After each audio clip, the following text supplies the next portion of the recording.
Wow, you made it here. With a title like Folk Etymology, I am surprised that anybody clicked on that.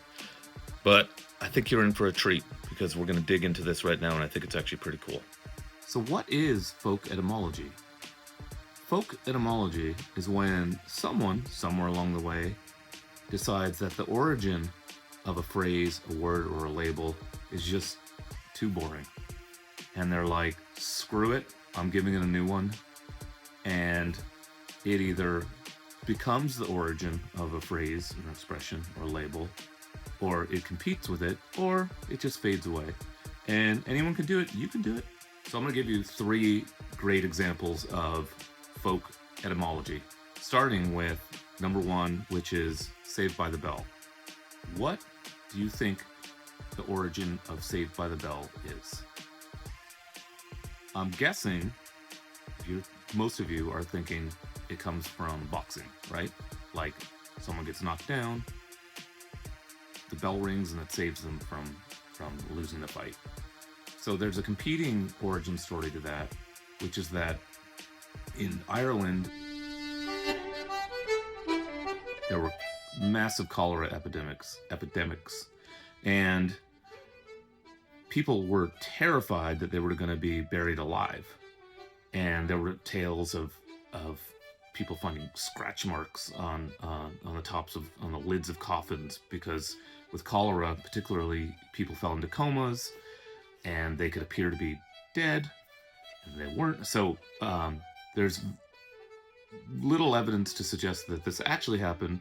But what did happen, what definitely did happen, is that they built these contraptions where people, when they were buried, they would put a rope inside the coffin, and a rope was attached above the ground to a bell.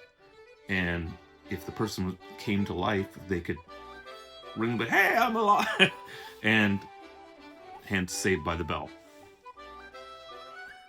So if you like that story, I hate to be a bummer, but the Saved by the Bell expression comes from boxing, and it came, I think, around, it was like the late 19th century is when its origins were. So while the Irish coffin story is pretty cool, that's not it.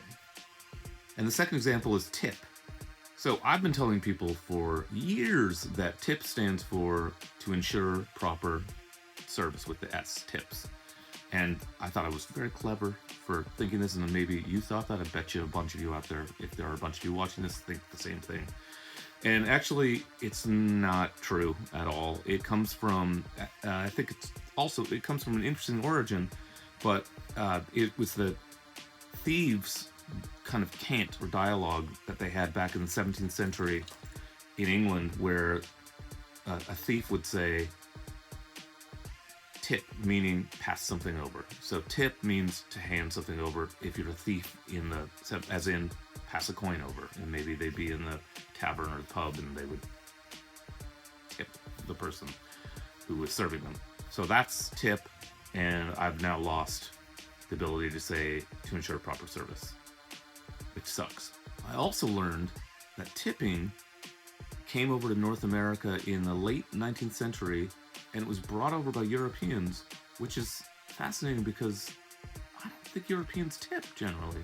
So did they evolve past tipping, which is, you're at the tip machine these days and you're like, the default settings are like 50%, 70%, 90%, and you're like fumbling to find the other, and it's the worst. And anyway, but yeah, so they've evolved past tipping, but they were the ones who brought it to us. And the third example I have is to bury your head in the sand, as in an ostrich. So ostriches don't bury their head in the sand. And people have been saying to bury your head in the sand like an ostrich for actually thousands of years. The Romans said it. And the poor ostrich has been maligned because the ostrich doesn't bury its head in the sand. Why did they say that about the ostrich? It puts its head low, but it doesn't bury its head in the sand. So it's owed an apology. And I don't know why someone somewhere along the way, thousands of years ago, decided that it was going to be related to an ostrich. So you clicked on the link, despite the fact that folk etymology sounds really boring And I think it's cool. I hope you enjoyed this. If you have examples, put them in the comments. Have a good day.